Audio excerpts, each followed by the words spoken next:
Estamos iniciando el día de hoy una nueva serie, Jesús en cada página.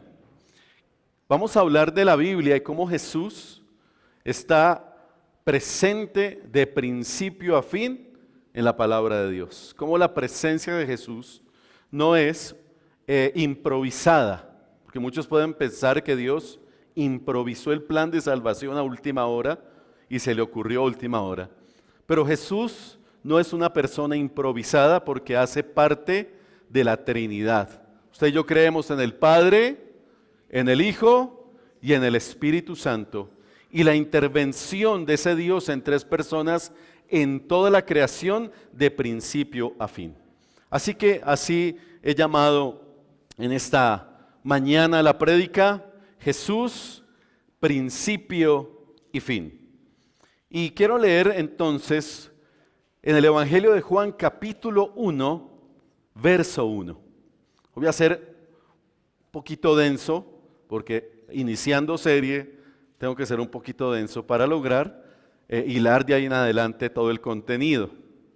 Espero que no se duerma. Si alguien está durmiendo, autorizado para un buen codazo, pellizco o calvazo. Muy bien. Dice el texto, y usted lo conoce, en el principio la palabra ya existía. La palabra estaba con Dios y la palabra era Dios. La versión del 60 dice, en el principio era el verbo. Y el verbo estaba con Dios y el verbo era Dios. Y si vamos más para atrás al texto original, en el principio era el logos, en griego, el logos. Y el logos ya existía. Y el logos estaba con Dios y el logos era Dios. Qué interesante, ¿no? Poco profundo. Yo sé que esto va a sonar un poco a seminario bíblico, a instituto, pero necesitamos entrar un poco en esas profundidades doctrinales que son las que sostienen la iglesia, ir más a fondo. Si no tenemos buena estructura teológica y doctrinal, cualquier viento de doctrina nos va a desviar, nos va a llevar por cualquier lugar, cualquier corriente o cualquier río al que nos parezca atractivo. Así que Jesús, principio y fin. Y en este mes de la Biblia nos concentramos precisamente en descubrir cómo Jesús es el personaje principal y apunta durante toda la Escritura a Jesús. Los profetas hablaron de Jesús. Desde el principio se habló de Jesús y al final se sigue hablando de Jesús. Y hoy seguimos predicando el mensaje de Jesús. Usted y yo nos llamamos como iglesia cristiana y redundante, discípulos de Cristo. Hay una identidad, tenemos clara esa identidad. Así que permítame entonces desarrollar tres formas magistrales como el Evangelio de Juan, como Juan el Evangelista nos permite ver a Jesús, descubrir que Jesús, vuelvo a decir, no es un personaje improvisado, sino que Jesús es parte fundamental de la Trinidad, de principio a fin. Y lo primero que quiero que veamos es que la palabra es Dios y a la vez una persona. Fue lo primero que dijo Juan. La palabra, el logos, el verbo, es Dios y a la vez una persona. ¿Qué quería decir entonces Juan con la palabra o con el logos? Pues este era un término utilizado por los teólogos y filósofos judíos y griegos de aquella época. Entonces lo que hace Juan es contextualizar. A veces decimos, pero ¿para qué se enredó Juan la vida? Es que Juan estaba contextualizando, leyó el contexto para que con esa terminología lograra ser pertinente en un entorno que necesitaba escuchar, que ese logos era Dios. Así que para los hebreos, el logos, la palabra, era un agente de creación. Era la fuente del mensaje de Dios para su pueblo por medio de los profetas. Para el pueblo judío, el logos era ¿qué? El mensaje. El mensaje transmitido, hablado por medio de los profetas. Para ellos eso era el logos. Y Salmo 33, 6 lo dice. El Señor tan solo habló y los cielos ¿qué? Fueron creados. ¿Se dan cuenta? El poder de la palabra de Dios para los judíos. El Señor tan solo habló y los cielos fueron creados. ¿Sopló qué? La palabra y nacieron todas las estrellas. Para los judíos entonces el logos es la palabra poderosa de Dios, que además de ser creadora es la palabra hablada a través de los profetas. El logos. Ese era el concepto entonces para el pueblo hebreo. Y para los griegos el logos o la palabra se refería a la razón, a los pensamientos de una persona. Entonces, para la filosofía griega era el fundamento racional que gobernaba el universo. Aquí ya no se hablaba, no se refería a una palabra creadora de parte de Dios, sino se refería a un tema de racionamiento, a un tema de fundamento racional que gobernaba el universo. Entonces, vuelvo a decirlo, Juan, teniendo en cuenta ese contexto y esa diversidad de pensamientos, se refiere a Jesús, al Logos, como un ser humano, a quien conoció, pero también amó. ¿Lo recuerdan? Ese discípulo amoroso, cercano. Juan está hablando de un personaje que conoció, con el que compartió y vivió de cerca y que amó con todo su corazón. Pero también Juan está diciendo, no solo es una persona, ese Jesús que vino a esta tierra también es el Creador. Porque ese Creador estuvo desde el principio, no fue un plan improvisado del Padre. En el principio era Jesús, en el principio era el Verbo, en el principio era el Logos. Y ese Logos, ese Jesús es Creador. Es Dios y por eso se refiere a Él como la máxima revelación de Dios y quien mantiene toda su creación. Mire lo que dice Colosenses 1:17. Él ya existía. ¿Cuándo? ¿Nos damos cuenta la trascendencia, la eternidad de Jesús? No apareció de un momento a otro en el escenario. Jesús ya existía cuando antes de todas las cosas, pero no solo eso, sino que mantiene unida toda la creación. Eso es lo que Juan está diciendo. Jesús, el Verbo, el Logos, la palabra, es Dios y también una persona. El Dios creador, pero también ese Jesús es una persona. Y además sustenta, como dice la versión del 60, sustenta la creación. Sustenta lo creado, mantiene la creación. Entonces, Juan estaba siendo muy atrevido con lo que estaba diciendo. No nos imaginamos eso. ¿Por qué? Porque para los judíos decir que Jesús era Dios sería decir una blasfemia absoluta. Y todavía para muchos de ellos, que aún no han creído en Jesús como el Salvador, decir que Él, Jesús, es el Salvador del mundo, es Dios, es pronunciar una blasfemia. Por eso crucificaron a Jesús, ¿verdad? Por eso lo crucificaron. Y para los griegos, creer que el Logos se hizo hombre era absolutamente inconcebible. Que esa idea racional que tenían, se hizo hombre, pues era absolutamente inconcebible. Entonces, para Juan, esta nueva revelación de la palabra era la buena noticia de Jesucristo.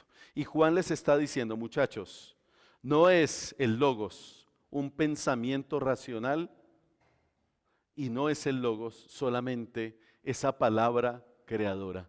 El Logos es Jesús. El Logos es el Cristo. El Logos estuvo desde antes que existieran todas las cosas. El Logos es eterno, no tiene principio y no tiene fin. Profundo, ¿cierto? Pues este hombre se atrevió a pararse, decirlo, escribirlo y afirmarlo. Porque esto que les estoy hablando es fundamento de nuestra fe. Si no lo tenemos claro, ¿Con qué vamos a sostener nuestra fe? ¿Con qué vamos a mantener nuestro fundamento? ¿Y cómo traemos ese misterio a veces tan enredado para nosotros? ¿Cómo lo traemos a nuestra vida espiritual? ¿Cómo lo traemos a nuestra cotidianidad? Porque la verdad es que hoy en día siguen surgiendo más y más nuevos pensamientos filosóficos y más pensamientos en contra de Cristo y de su palabra. Mucha gente pisotea la palabra de Dios. Para muchos este libro es mentira o es un libro lleno de una información cualquiera.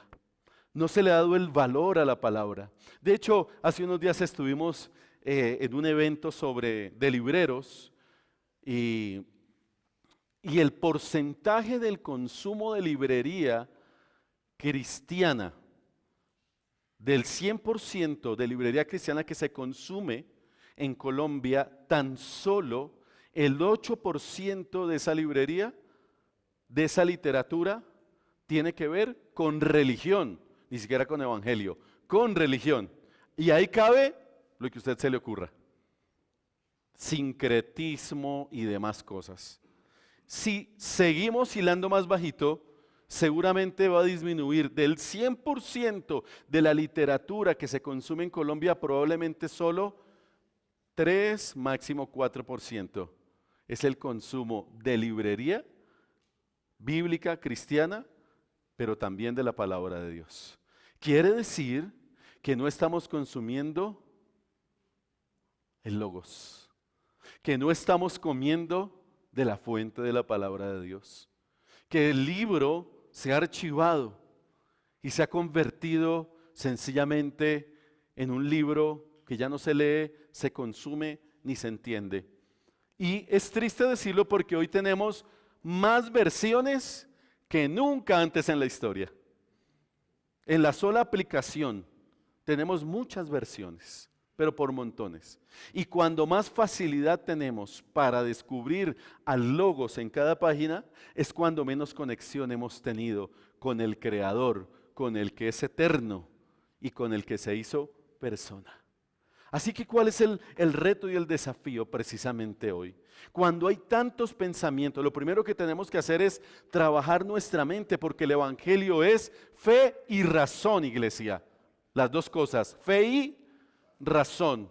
Y los discípulos de Cristo como denominación y en nuestra teología entendemos que la fe y la razón en el Evangelio van de la mano, porque el Evangelio también se piensa, el Evangelio también se construye, se razona, se aterriza a la vida y no se deja en el limbo o por ahí en experiencias sensoriales y místicas en donde voy a la iglesia, tiemblo un ratico y me sentí bien y me fui, pero no tengo fundamento, porque para hacernos temblar cualquier evento puede servir, hasta Rock al Parque. Y hoy se venden mucho las experiencias. Vaya a tomar café, ¿qué le venden? No te vendemos café, te vendemos experiencia. Y la palabra no es mala. Lo que pasa es que a veces en nuestro entorno cogen una palabra y la dañan, la desenfocan. Porque yo puedo tener una experiencia transformadora con Cristo Jesús. ¿Sí ve la diferencia? No una experiencia sensorial y temporal o pasajera, sino una experiencia transformadora. Y yo creo que necesitamos volver a encontrarnos con ese Jesús creador. Y cuando yo entiendo y comprendo que Él es mi creador, me concibo como creación de Dios y recupero mi identidad. Eso es parte de mi identidad. Si Jesús es creador y me creó a mí y creó todas las cosas desde antes de, quiere decir que yo soy creación de ese Jesús. Y eso es parte de mi identidad cristiana. Eso es parte fundamental de mi identidad. Seguramente vamos a entrar en controversia con el pensamiento o muchos pensamientos de la evolución y demás. Pero yo, Miguel Talero, me creo una verdad, que Dios me creó a través de Jesús y que soy hecho a imagen y semejanza de mi Señor y Salvador. y es para mí una verdad absoluta. Usted puede pensar diferente, pero para mí es una verdad absoluta que me genera una identidad. Y me genera una identidad con el logos, con el verbo, con la palabra que creó todas las cosas. Y que si Él sustenta, sostiene y mantiene el universo, ese mismo logos me sostiene, me sustenta y me mantiene a mí. ¿Se dan cuenta? Eso es importante, entenderlo y hallarme yo en esa exposición cristológica. ¿Dónde me encuentro yo? En ese Dios, en ese Jesús creador y en ese Jesús que se hizo persona. Pero lo segundo que dice Juan es que la palabra es la luz. El logos es la luz. El verbo es la luz. Entonces Juan dice, no solamente la palabra dio vida, no solamente la palabra provocó la creación, sino que su vida trajo luz a todos. Leamos Juan 1, 4 y 5. ¿Se sienten en clase? De eso se trataba hoy. Yo no soy profesor, pero toca a veces sacar un poco de... Se me hace necesario, tengo que darle cuentas a Dios de qué predicamos en este lugar. Y si nos andamos con mensajes aguaditos, nos vamos a quedar ahí, aguaditos, y cuando venga la tormenta va a pasar como el siervo necio, como el necio que edificó su casa sobre la arena. Vinieron los vientos y pa'l piso fue a dar. La palabra, Juan 1, 4 y 5, la palabra le dio ¿qué? Vida a todo lo creado. ¿Y su vida qué más hizo? La luz. Un elemento fundamental, luz a todos. La luz brilla ¿en dónde, iglesia? En la oscuridad. ¿Se dieron cuenta cuando apagamos el auditorio, las luces del auditorio, y quedaron unas luces particulares acá adelante? Entonces dijimos, wow, qué lindo. Si no están esas luces, como nos pasaron muchos domingos atrás, se veía lúgubre y oscuro. Pero ese detalle, unas luces cálidas, sencillas, rompieron con la oscuridad. ¿Cuánto más el poder de Dios, la luz de Cristo Jesús, tiene el poder para intervenir en las tinieblas y en la oscuridad? Y nadie, dice la Biblia, y la oscuridad jamás podrá apagar la luz. La luz es Jesús, una luz poderosa. Y démonos cuenta, porque Jesús en cada página. Porque desde Génesis lo vamos a identificar. Si vamos al relato de Génesis 1, 3 y 4, nos vamos a encontrar con un detalle que me encantó. Y yo estaba leyendo, y yo dije, esto está espectacular. Lo primero que Dios creó que fue la luz. Ese mismo Jesús, que es la luz, que Juan identifica, me lleva a pensar y a entender que el poder de la luz es impresionante. ¿Qué dice Génesis 1, 3 y 4? Jesús dijo, ¿qué dijo? Que haya luz. Y hubo luz. Y vio que la luz era buena. Luego separó la luz de la oscuridad y llamó a la luz día y a la oscuridad noche. Y todos tenemos claro que la luz es un recurso vital, definitivamente. Es un recurso muy importante y sin la luz no podemos hacer muchas cosas. Y seguramente Dios no hubiese podido continuar de manera tan efectiva como continuó y como logró realizar toda su tarea sin ese recurso de la luz. Porque Dios es un Dios inteligentísimo. Dijo, oiga, esto está oscuro. ¿Y yo cómo voy a trabajar en estas oscuridades? Tenemos que crear el recurso de la luz para poder ver y separar la luz de las tinieblas. ¿Cuándo? Desde el principio. Así que en ese orden, la luz tiene un gran significado y relevancia en la palabra. Porque la luz, por un lado, disipa las tinieblas. Y recuerden que las tinieblas, ¿qué significan o qué representan? El mal, por ejemplo. ¿Qué más? El pecado. Las tinieblas representan la muerte. Las tinieblas representan la mentira, la separación de Dios. Y la luz que representa el bien, el perdón, la vida, la verdad, la santidad, la cercanía con Dios. Y de verdad que la luz, donde hay luz tenemos seguridad, donde hay luz tenemos confianza. Pero Jesús se atrevió a afirmarlo en Juan 8:12. Jesús habló una vez más al pueblo. ¿Y qué les dijo? Uno de los yo soy. Jesús tiene mucho yo soy en la Biblia. Eso sería otra serie, los yo soy de Jesús. Yo soy, ¿qué? La luz del mundo. Si ustedes me siguen, ¿qué pasará? No tendrán que andar en la oscuridad porque tendrán la luz. ¿Y esa luz qué pasa? Lleva la vida, iglesia. ¿No le parece glorioso? Juan estaba diciendo, muchachos, no hay otra manera de disipar las tinieblas de nuestro corazón. Todos tenemos nuestras propias tinieblas y oscuridades allí guardadas. Y solamente el resplandor de Jesús podrá iluminar los rincones más oscuros de nuestro corazón. Donde nadie más puede entrar.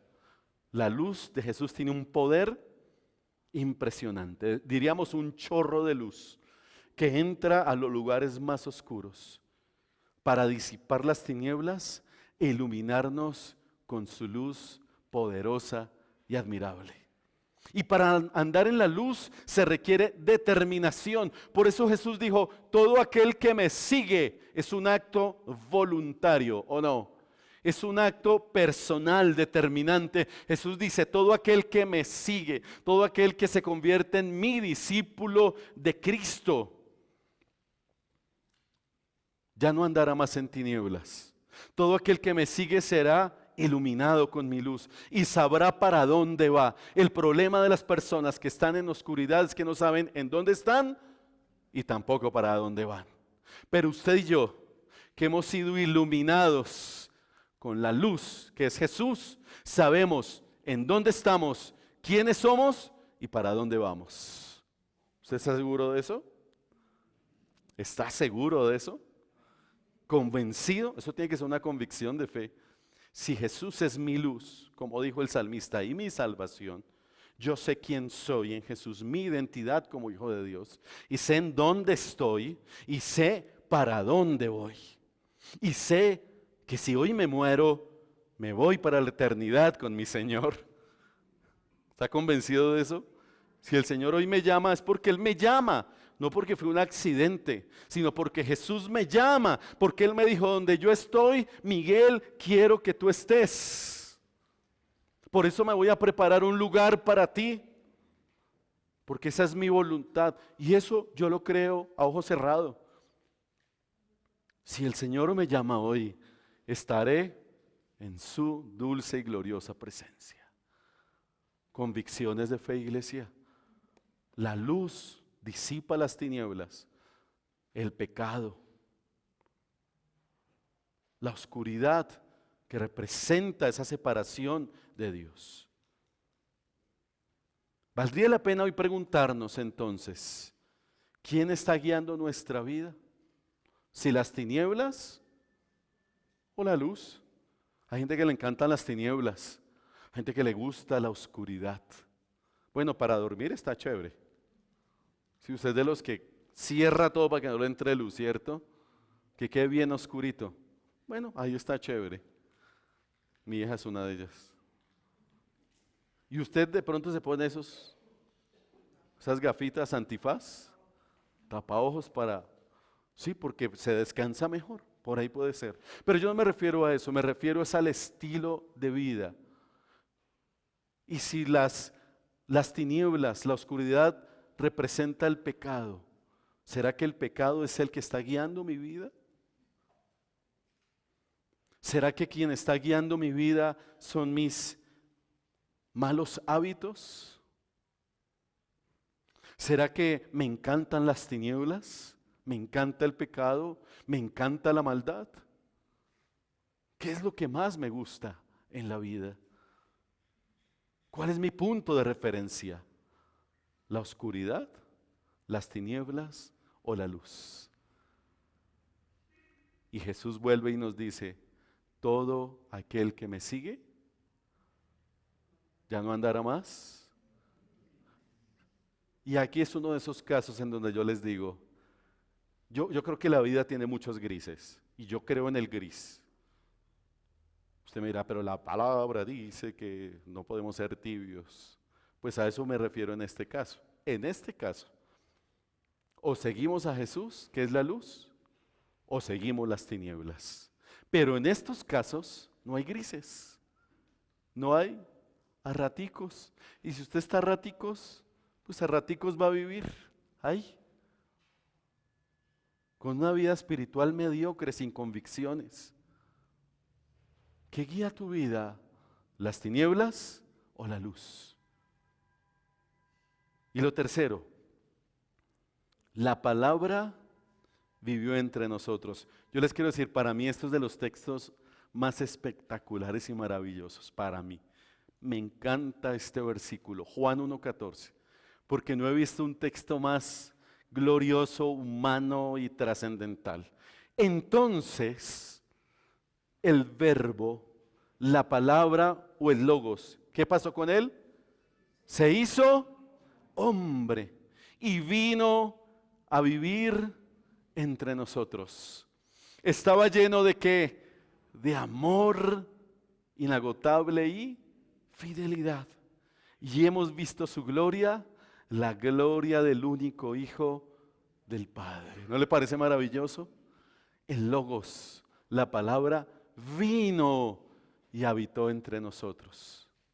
Dice la versión del 60, el Logos se hizo carne y habitó entre nosotros y vimos su gloria, gloria como la del unigénito Hijo de Dios, lleno de gracia y de verdad. ¡Qué gloriosa palabra! El Dios eterno se hace ser humano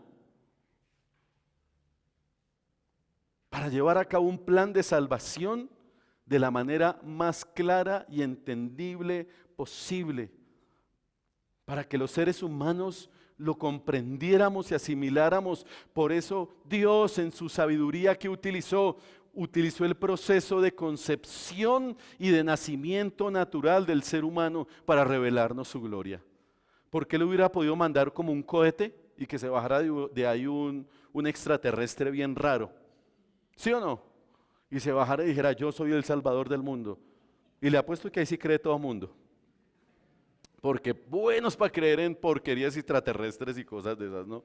Y para adorarlos y todo. Buenos para eso, porque somos naturalmente supersticiosos. Pero Dios no lo hizo así porque Dios es más sabio que cualquiera. Y dijo, para hacerme entender, para hacerme comprender de la manera que yo puedo lograr aterrizar esto en categorías humanas, en un lenguaje humano, es que haya un proceso de concepción natural y que mi hijo nazca en el vientre de una mujer como cualquier parroquiano. Ahora, no pudo haber sido engendrado por un hombre porque el hombre era pecador. Y ahí se dañaría todo el plan. Por eso tuvo que ser engendrado por el Espíritu Santo. En el vientre de María, de una mujer pura que Dios escoge. Y allí hay una gestación normal. Allí hay un proceso de embarazo para que nosotros lográramos asimilarlo mejor. Si no es así, y ni así lo entendemos, el Verbo se hizo ser humano. El Verbo se hizo feto. El Verbo se hizo una criaturita que empieza a formarse en el vientre de María, con mareos incluidos, con náuseas y antojos. Yo me imagino a José corriendo por un buñuelo a las 12 de la noche y un pan de bono. ¿Ustedes se imaginan eso?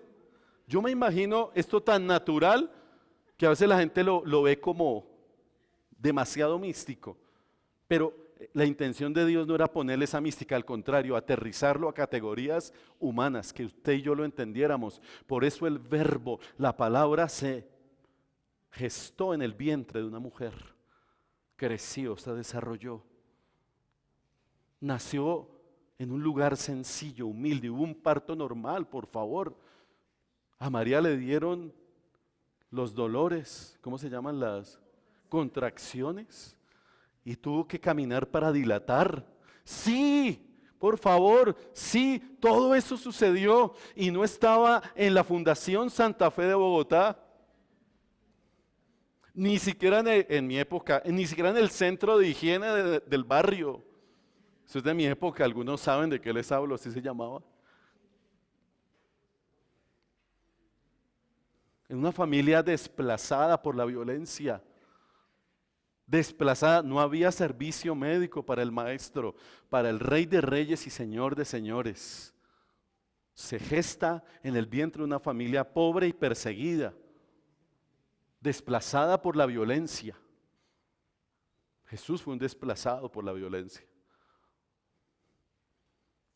Esa teología que Jesús es el riquito y que el burro en el que se montó tipificaba al Mercedes-Benz de la época. Qué cuento y qué manera de manipular. Si la Biblia dice que el Hijo del Hombre no tenía ni dónde recostar su cabeza. Pero nunca me le faltó nada a mi Señor Jesús. ¿Sí ve el balance? Así que el Hijo de Dios se gesta, nace. Y lleva el plan, el Padre lleva un plan de salvación perfecto y maravilloso. Filipenses 2:7. En cambio, renunció a sus privilegios divinos.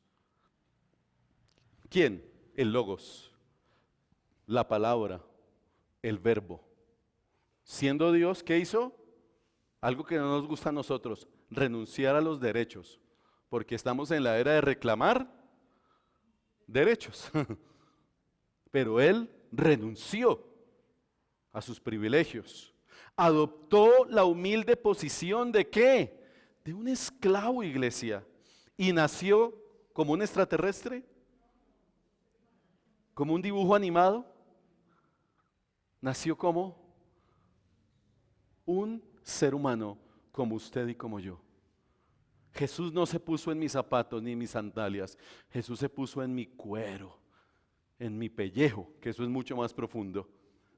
Jesús se puso en mi piel, en mi realidad, en mi cerebro, en mis entrañas, en mi corazón. Jesús fue más allá, se hizo un ser humano. Y ese verbo siempre estuvo con su pueblo. Y Dios trabajó porque se manifestara en toda la historia de muchas maneras. Dios habló a través de los profetas. Dios acompañó a su pueblo realizando señales, prodigios, milagros. Dios habitó en el tabernáculo, siempre que tomando la iniciativa para tener relación con el ser humano. Todo lo que hizo Dios, ¿para qué fue? Para relacionarse. Un milagro para que lo voltearan a mirar. Otro milagro, otro prodigio, otra señal. Pero todo eso se agotó, todas esas manifestaciones se agotaron. Y por eso el ser humano abandonó a Dios, el ser humano se sumió en el pecado y perdió el rumbo por completo. Y por eso Dios, el Padre, ofrendó a su más grande tesoro. Papás, los que tenemos hijos saben cuánto amamos a nuestros hijos. ¿O no es así? Y Jesús era el único hijo de Dios, el único. ¿Y sabe qué hizo el Padre? Lo ofrendó para salvar a una manada de pecadores, como nosotros, a una manada de ovejas descarriadas, rebeldes. Y el Padre ofrendó a su único hijo, al Logos, al que estaba desde la eternidad y por la eternidad. Y ese Logos, se hace ser humano como modelo a seguir. Y el texto dice que vino a vivir lleno de amor, inagotable y de fidelidad. Ese Logos no vino a vivir de cualquier manera. No vino a vivir como se le antojaba o se le ocurría. Vino a vivir con una agenda programática, con unos propósitos, unos principios. Nada de lo que Dios hace es improvisado. Por eso a mí me molesta cuando aplauden la improvisación. Eso es para el teatro, eso está bien. En el teatro se improvisa. Pero Dios no juega a los dados, dijo el pastor Rick Warren. A ver qué sale hoy. No. Y si usted y yo somos hijos de Dios, no podemos jugar a los dados. La planeación. Jesús fue parte de un proyecto planeado, estructurado y serio, bien preparado. Por eso usted y yo estamos aquí. El Verbo tuvo hambre, ¿usted lo cree? El Verbo tuvo sed. El Verbo se desanimó. ¿Hay algún desanimado hoy aquí? Seguramente sí. Tranquilo, Jesús también se desanimó. El eterno principio y fin que vino a esta tierra como ser humano también se desanimó. Pasó por el dolor. Fue crucificado injustamente, expuesto a la vergüenza pública como si fuera un criminal, el peor de los criminales. Fue humillado, despreciado, herido por nuestras rebeliones y pecados. Y no abrió su boca. Como cordero fue llevado al matadero. El Logos aterrizó en esta tierra y nos dejó el más grande de los legados, la buena noticia de salvación. Ese es el legado más grande, iglesia. El legado que le estamos dejando a las nuevas generaciones. El legado que yo le he dejado ya a mi hija y que lo tiene sembrado en su corazón. Y el legado que le estamos dejando a cada uno de los jóvenes que están aquí, a sus hijos, a sus nietos, a sus sobrinos. Ese es el legado más poderoso y grande. Si usted puede dejar herencia, déjela, bienvenida sea. Pero nada más perdurará y será más glorioso que el Evangelio. Jesús está estampado en cada página. ¿Usted quiere descubrirlo? Le doy la receta. Lea la Biblia. Léala. Esto no es mágico, el Evangelio, esto no se ponía así, ya. Usted dirá, sí, esto no es que usted, esto hay que leerlo, profundizar, pedirle al Espíritu que nos ilumine para entender. Los discípulos de Cristo decimos que leemos el Antiguo Testamento a la luz del Nuevo Testamento. Después les explico eso, pero es súper importante. Esto no es mágico. Hay que profundizar. Si usted no lee, mañana cuando venga un viento fuerte, la casa se le va a caer. Si el Logos no está estampado, no solo aquí, sino aquí y aquí, iglesia. Y para eso hay que ir profundo. Para eso hay que abrazar la palabra, amarla y descubrir a Jesús en cada página. Al que estuvo desde antes de la creación, al que vino y se hizo hombre, y al que describe, les tengo noticias, Apocalipsis. Porque este mismo Juan fue el que murió en la isla de Patmos y escribió Apocalipsis. Ahí les tengo ese dato, ¿lo sabían? Apúntelo, gratis. Y vea lo que escribió en Patmos. Apocalipsis 1, 5 y 6. Y de Jesucristo. Él es el testigo fiel de estas cosas. El primero en qué? En resucitar de los muertos y el gobernante de todos los reyes del mundo. Lea la Biblia así, con ganas, que esto es poderoso. Muertos, ¿la leí bien? Resucitar de los muertos. Toda la gloria sea quien, al que nos ama y nos ha libertado de nuestros pecados al derramar su sangre por nosotros. Él ha hecho de nosotros un reino ¿de qué? De sacerdotes para su Dios, su Padre. ¿Y cómo termina expresando Juan? A Él sea toda la gloria y el poder por siempre y para siempre. Amén. Qué manera más magistral y gloriosa de Juan decirnos que el verbo, el logos y la palabra creó todas las cosas. En su nombre fueron creadas todas las cosas. Antes de que todo existiera, ya existía. Y aterriza en esta tierra como un ser humano. Y habitó entre nosotros. Y vivió solo 33 añitos. Sacrificó el resto de sus sueños y de sus proyectos por salvarnos. Porque seguro los tenía. Y seguro algún momento le dijo al Padre, deme otros 10 años acá, que hay mucho por hacer. Pero el Padre le dijo, no, 33 años suficiente. Y el Padre lo honró y le dio un nombre que es sobre todo nombre y lo sentó a su diestra, y para que en su nombre toda rodilla se doble y toda lengua confiese que Jesús es el Señor.